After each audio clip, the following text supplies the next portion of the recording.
आज श्री बृहस्पतिवार व्रत कथा। भारतवर्ष में एक प्रतापी और दानी राजा राज्य करता था। वह नित्य गरीबों और ब्राह्मणों की सहायता करता था। यह बात उसकी रानी को अच्छी नहीं लगती थी। वह न ही गरीबों को दान देती, न ही भगवान का पूजन करती थी और राजा को भी दान देने से मना किया करती थी। एक दिन राजा शिकार खेलने वन को गए हुए थे, तो रानी महल में अकेली थी। उसी समय बृहस्पतिदेव साधु वेश में राजा के महल में भिक्षा के लिए गए और भिक्षा मांगी। रानी ने भिक्षा देने से इनकार किया और कहा, हे साधु महाराज, मैं तो दान पुण्य से तंग आ गई हूँ। मेरा पति सारा धन लुटाते रहते हैं। मेरी इच्छा है कि हमारा धन नष्ट हो जाए, फिर न रहेगा, बांस न बजेगी बांसुरी। साधु ने कहा, देवी, तुम तो बड़ी विचित्र हो। धन संतान तो सभी चाहते हैं, पुत्र और लक्ष्मी तो पापी के घर भी होने चाहिए। यदि तुम्हारे पास अधिक धन है तो भूखों को भोजन दो, प्यासों के लिए प्याऊ बनवाओ, मुसाफिरों के लिए धर्मशालाएं खुलवाओ।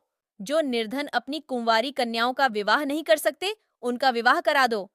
ऐसे और कई काम हैं जिनके करने से तुम्हारा यश लोक परलोक में फैलेगा। परंतु रानी पर उपदेश का कोई प्रभाव न पड़ा। वह बोली, महाराज, आप मुझे कुछ न समझाएं। मैं ऐसा धन नहीं चाहती जो हर जगह बांटती फिरूं। साधु ने उत्तर दिया, यदि तुम्हारी ऐसी इच्छा है तो तथास्तु। तुम ऐसा करना कि बृहस्पतिवार को घर लीपकर पीली मिट्टी से अपना सिर धोकर स्नान करना, भट्टी चढ़ाकर कपड़े धोना। ऐसा करने से आपका सारा धन नष्ट हो जाएगा। इतना कहकर वह साधु महाराज वहां से आलोप हो गए। साधु के अनुसार कई बातों को पूरा करते हुए रानी को केवल 3 बृहस्पतिवार ही बीते थे कि उसकी समस्त धन संपत्ति नष्ट हो गई। भोजन के लिए राजा का परिवार तरसने लगा। तब एक दिन राजा ने रानी से बोला कि हे रानी, तुम यहीं रहो, मैं दूसरे देश को जाता हूँ, क्योंकि यहाँ पर सभी लोग मुझे जानते हैं, इसलिए मैं कोई छोटा कार्य नहीं कर सकता। ऐसा कहकर राजा परदेश चला गया। वहां वह जंगल से लकड़ी काट कर लाता और शहर में बेचता। इस तरह वह अपना जीवन व्यतीत करने लगा। इधर राजा के परदेश जाते ही रानी और दासी दुखी रहने लगीं। एक बार जब रानी और दासी को 7 दिन तक बिना भोजन के रहना पड़ा, तो रानी ने अपनी दासी से कहा, हे दासी, पास ही के नगर में मेरी बहन रहती है, वह बड़ी धनवान है। तू उसके पास जा और कुछ ले आ, ताकि थोड़ी बहुत गुजर बसर हो जाए। दासी रानी की बहन के पास गई।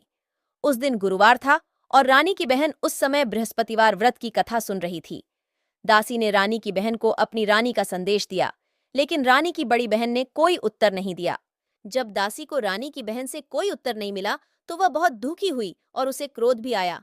दासी ने वापस आकर रानी को सारी बात बता दी। सुनकर रानी ने अपने भाग्य को कोसा। उधर रानी की बहन ने सोचा कि मेरी बहन की दासी आई थी, परंतु मैं उससे नहीं बोली, इससे वह बहुत दुखी हुई होगी। कथा सुनकर और पूजन समाप्त करके वह अपनी बहन के घर आई और कहने लगी, हे बहन, मैं बृहस्पतिवार का व्रत कर रही थी। तुम्हारी दासी मेरे घर आई थी, परंतु जब तक कथा होती है तब तक न तो उठते हैं और न ही बोलते हैं, इसलिए मैं नहीं बोली। कहो दासी क्यों गई थी? रानी बोली, बहन, तुमसे क्या छिपाऊं, हमारे घर में खाने तक को अनाज नहीं था। ऐसा कहते कहते रानी की आंखें भर आईं। उसने दासी समेत पिछले 7 दिनों से भूखे रहने तक की बात अपनी बहन को विस्तार पूर्वक सुना दी। रानी की बहन बोली, देखो बहन, भगवान बृहस्पतिदेव सबकी मनोकामना को पूर्ण करते हैं। देखो, शायद तुम्हारे घर में अनाज रखा हो। पहले तो रानी को विश्वास नहीं हुआ, पर बहन के आग्रह करने पर उसने अपनी दासी को अंदर भेजा तो उसे सचमुच अनाज से भरा एक गड्ढा मिल गया। यह देखकर दासी को बड़ी हैरानी हुई। दासी रानी से कहने लगी, हे रानी, जब हमको भोजन नहीं मिलता तो हम व्रत ही तो करते हैं, इसलिए क्यों ना इनसे व्रत और कथा की विधि पूछ ली जाए, ताकि हम भी व्रत कर सकें। तब रानी ने अपनी बहन से बृहस्पतिवार व्रत के बारे में पूछा। उसकी बहन ने बताया, बृहस्पतिवार के व्रत में चने की दाल और मुनक्का से विष्णु भगवान का केले की जड़ में पूजन करें तथा दीपक जलाएं, व्रत कथा सुने और पीला भोजन ही करें। इससे बृहस्पति देव प्रसन्न होते हैं। व्रत और पूजन विधि बताकर रानी की बहन अपने घर को लौट गई। 7 दिन के बाद जब गुरुवार आया तो रानी और दासी ने व्रत रखा। घुड़साल में जाकर चना और गुड़ लेकर आईं।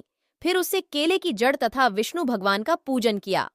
अब पीला भोजन कहाँ से आए, इस बात को लेकर दोनों बहुत दुखी थे। चूंकि उन्होंने व्रत रखा था, इसलिए बृहस्पति देव उनसे प्रसन्न थे। इसलिए वे एक साधारण व्यक्ति का रूप धारण कर 2 थालों में सुंदर पीला भोजन दासी को दे गए। भोजन पाकर दासी प्रसन्न हुई और फिर रानी के साथ मिलकर भोजन ग्रहण किया। उसके बाद वे सभी गुरुवार को व्रत और पूजन करने लगीं। बृहस्पति भगवान की कृपा से उनके पास फिर से धन संपत्ति आ गई।